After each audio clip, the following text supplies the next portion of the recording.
Let's find out. मुसलमानों के खलीफा अबू बकर रज़ियल्लाहु तआला अन्हु के हुक्म पर खालिद बिन वलीद ने द ग्रेट पर्शियन एम्पायर पर हमला कर दिया। नाउ एक तरफ मुसलमानों की 17,000 की फौज खड़ी थी और दूसरी तरफ पर्शियन एम्पायर की 40,000 की फौज थी।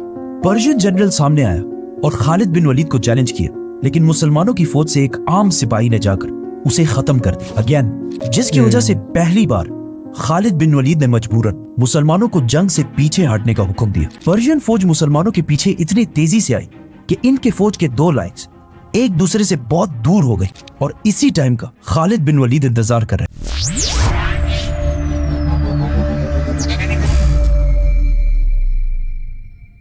अस्सलाम वालेकुम वरहमतुल्लाहि वबरकातुहू। मैं आपका भाई वाजिद अली।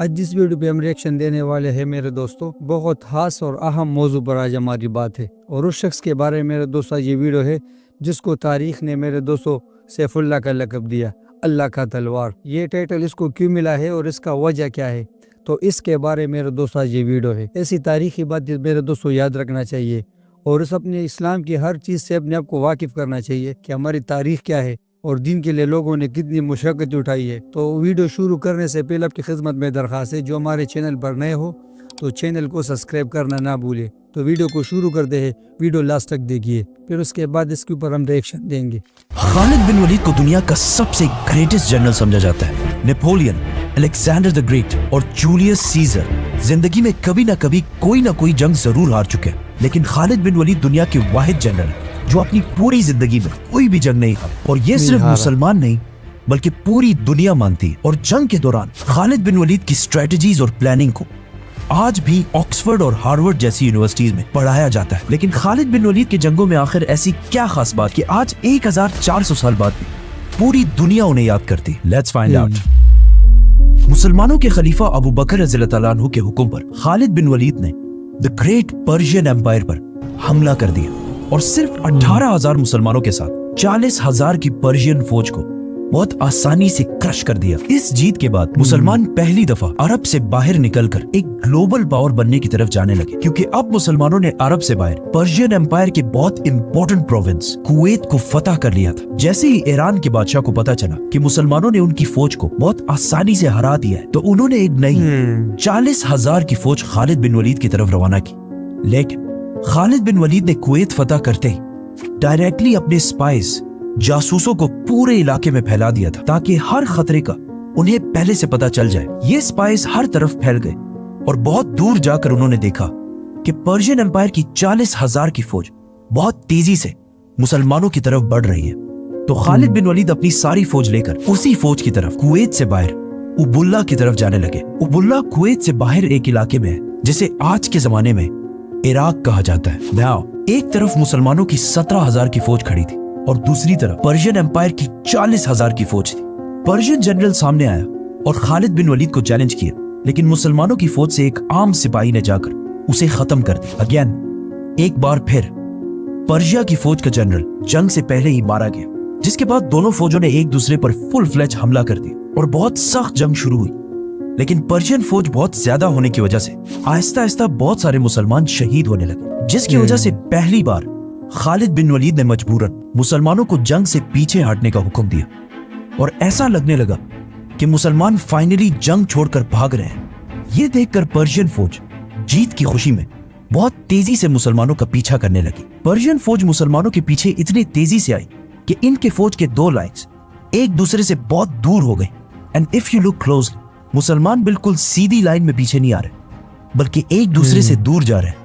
आखिर पर्शियन फौज मुसलमानों का पीछा करते करते एक दूसरे से इतने दूर हो गए कि उनकी आर्मी एक नहीं बल्कि कई छोटे छोटे ग्रुप्स में बट गई और उनकी फौज के दरमियान दो बड़े गैप्स बन गए। और इसी टाइम का खालिद बिन वलीद इंतजार कर रहे थे। एंड नाउ अचानक खालिद बिन वलीद अपने घुड़सवारों को लेकर इन दो गैप्स से आगे बढ़े और पर्शियन फौज के सेंटर को घेर लिया और आहिस्ता आहिस्ता उन्हें क्रश करने लगे। और फिर इसी तरह बाकी फौज को भी क्रश कर दी। पर्शियन फौज की पिछली लाइन ने देखा कि वो ये जंग हार चुके हैं, तो वो जंग छोड़कर भागने लगे। लेकिन एज वी नो, उनका आर्मर हमेशा बहुत भारी होता था, तो ज्यादा दूर जाने से पहले ही मुसलमान उन तक पहुंच गए और उन्हें भी खत्म कर दी। और इस तरह पर्शियन एम्पायर की एक और बहुत बड़ी फौज खालिद बिन वलीद ने क्रश कर दी। ये जंग कुवैत से बाहर इराक के अंदर हुई। मतलब अब मुसलमान कुवैत को फतह करने के बाद ईरान के दूसरे बड़े प्रोविंस इराक में एंटर हो चुके थे। अब यहां से आगे बढ़ना थोड़ा मुश्किल था क्योंकि इराक और मदीना एक दूसरे से बहुत दूर थे और इराक में मुसलमानों की फौज को अपने हेडक्वार्टर मदीना से बार बार कम्युनिकेट करने में बहुत मुश्किल हो रही थी। इसीलिए यहां से आगे बढ़ने से पहले खालिद बिन वलीद ने इसी इलाके को अपना नया हेडक्वार्टर बनाया क्योंकि इस इलाके में पर्शियंस और अरब दोनों आबाद थे और इन सब का ख्याल था कि मुसलमान इन्हें फतह करने के बाद इनके साथ वही करेंगे जो अब तक दुनिया की बाकी सारी एम्पायर्स करती हैं, मतलब लूट, प्लंडर, रेप। लेकिन खालिद बिन वलीद ने अबू बकर रज़ियल्लाहु ताला अन्हु के हुक्म पर इस इलाके की सारी प्रॉपर्टीज उन्हीं लोगों को वापस कर दी और किसी से भी जबरदस्ती कोई भी चीज नहीं छीनी और बहुत तेजी से इस इलाके में बहुत सारी अदालतें, कोर्ट्स बनाए और इन कोर्ट्स में जजेस बड़े बड़े सहाबा को बनाए, जिसकी वजह से बहुत तेजी से इस इलाके में पहली बार जस्टिस, इंसाफ कायम होने लगा। इसके बाद खालिद बिन वलीद उनके मार्केट्स और बिजनेस की तरफ आए और सबसे कहा कि बिजनेस उसी तरह जारी रखो जिस तरह इससे पहले था, लेकिन आज के बाद यहाँ सूद कोई भी नहीं लेगा।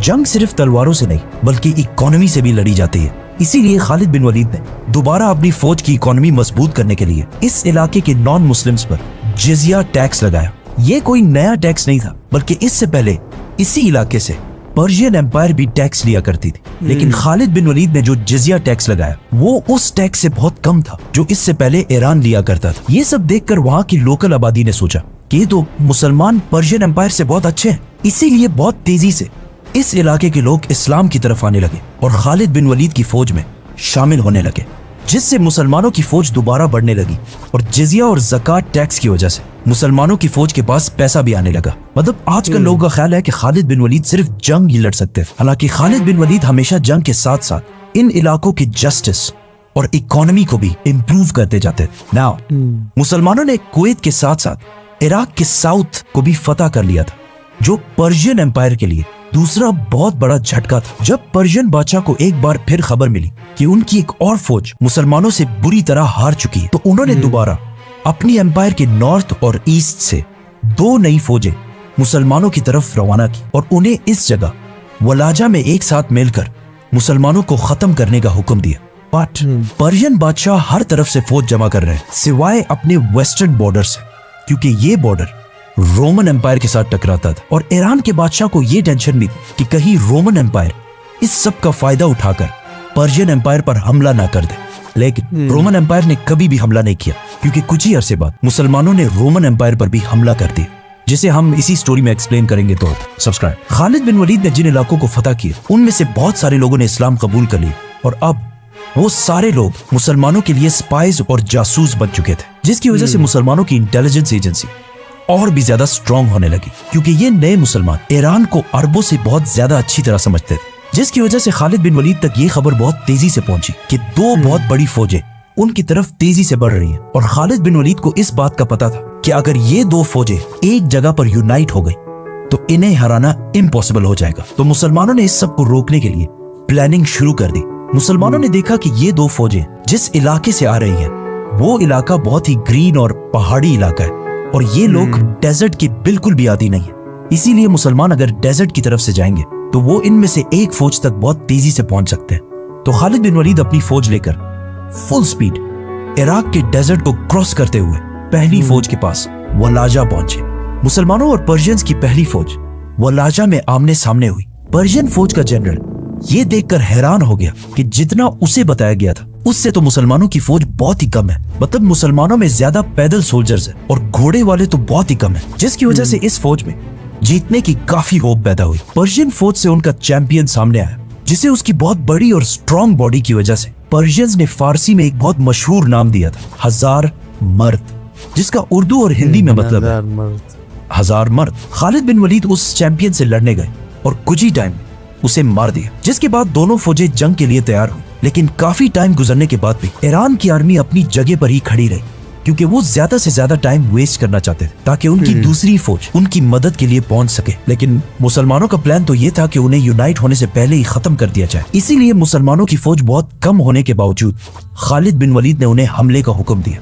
मुसलमानों और पर्शियंस की एक बार फिर बहुत सख्त लड़ाई शुरू हुई और बहुत टाइम गुजरने के बाद भी बिल्कुल समझ नहीं आ रही थी कि कौन जंग जीत रहा है, लेकिन अचानक पर्शियन जनरल ने अपनी फौज के लाइंस को बदला और नए फ्रेश लोगों को सामने कर दिया। अब इनसे दोबारा लड़ने की मुसलमानों के पास बिल्कुल ताकत नहीं थी, जिसकी वजह से दोबारा बहुत सारे मुसलमान आहिस्ता आहिस्ता शहीद होने लगे। और ये सब देखकर आखिर खालिद बिन वलीद ने मुसलमानों को पीछे हटने का हुक्म दिया, जिससे मुसलमान अगेन जंग से आहिस्ता आहिस्ता पीछे हटने लगे। लेकिन आखिर इतना पीछे चले गए कि ये फौज बिल्कुल पहाड़ तक पहुंच गई, जहां से और पीछे जाना इम्पॉसिबल था। और आखिर ईरान की पूरी फौज ने मुसलमानों पर हमला कर दिया। लेकिन अगर आप गौर से इसे देखें तो मुसलमान अगेन एक स्ट्रेट लाइन में पीछे नहीं हट रहे, बल्कि सिर्फ मुसलमानों का सेंटर पीछे हट रहा है और मुसलमानों की लेफ्ट और राइट बिल्कुल मजबूती से अपनी जगह पर खड़े हैं, जिससे आहिस्ता आहिस्ता इस जंग में एक गोल सर्कल बन रहा है, जिसका अब तक पर्शियंस को बिल्कुल भी अंदाजा नहीं था। जैसे ही सर्कल कंप्लीट होने लगा और पर्शियंस की सारी फौज इस सर्कल के अंदर एंटर हुई, खालिद बिन वलीद ने इशारा दिया और अचानक पर्शियन फौज के पीछे से 4000 हॉर्समैन घुड़सवार फुल स्पीड पर्शियन फौज के पीछे आने लगे। याद है ईरान के जनरल की जासूसों ने जितना उन्हें बताया था, उससे मुसलमान बहुत कम थे, जिस पर वो बहुत खुश था। लेकिन असल में मुसलमान कभी कम थे ही नहीं। खालिद बिन वलीद ने जंग से पहले इन सारों को पर्शियन फौज के पीछे खड़ा किया हुआ था और बहुत देर से ये सब खालिद बिन वलीद के सिर्फ एक इशारे का इंतजार कर रहे थे। इसके बाद मुसलमानों ने पर्शियन फौज को हर तरफ से ऐसे घेर लिया कि कहा जाता है कि एक बंदा भी इस जंग से नहीं भाग सकता। ये कोई पहली दफा नहीं है कि खालिद बिन वलीद ने ये टैक्टिक यूज किया।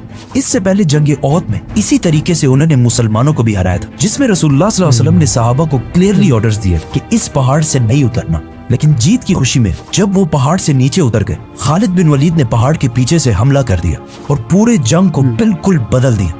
और अब वही टैक्टिक उन्होंने पर्शियंस के खिलाफ भी यूज की। ईरान की इस फौज को हराने के बाद अब मुसलमान पर्शियन एम्पायर के बॉर्डर से निकलकर उनके सेंटर के करीब होने लगे और इसके कुछ ही अरसे बाद अबू बकर रज़ियल्लाहु तआला अन्हु ने ईरान के साथ साथ रोमन एम्पायर पर भी हमले का हुक्म दिया। रोमन और पर्शियन एम्पायर में मुसलमान इतनी तेजी से आगे बढ़ रहे थे कि इन दोनों एम्पायर्स ने देखा कि अगर ऐसे ही चलता रहा तो बहुत जल्द हम दोनों सुपर पावर्स खत्म हो जाएंगे। तो इसीलिए उन्होंने तारीख में पहली दफा रोमन और पर्शियन एम्पायर अपनी 700 साल पुरानी दुश्मनी खत्म करके मुसलमानों के खिलाफ यूनाइट हो गए। मेरे दोस्तों, आपने वाकया सुन लिया खालिद बिन वलीद रज़ियल्लाहु अन्हु का। मेरे दोस्तों बहुत दिलचस्प वाकया था, मुझे तो खुद बहुत पसंद आ गया।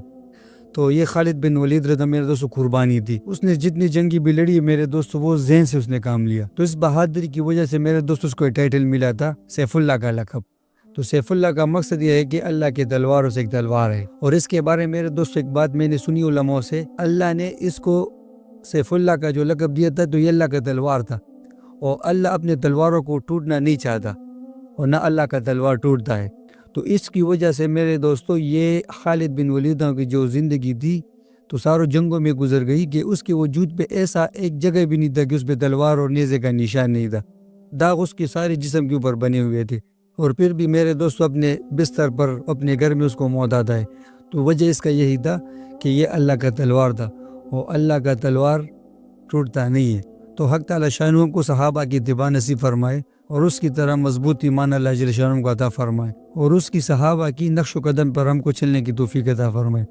तो यकीन रखता हूँ ये वीडियो आपको बहुत पसंद आई होगी। तो कमेंट्स में अपना राय का इजहार ज़रूर कर सकते हैं। इसके साथ इजाज़त चाहता हूँ, मिलेंगे फिर नई वीडियो के साथ। अस्सलामु अलैकुम व रहमतुल्लाहि व बरकातहू।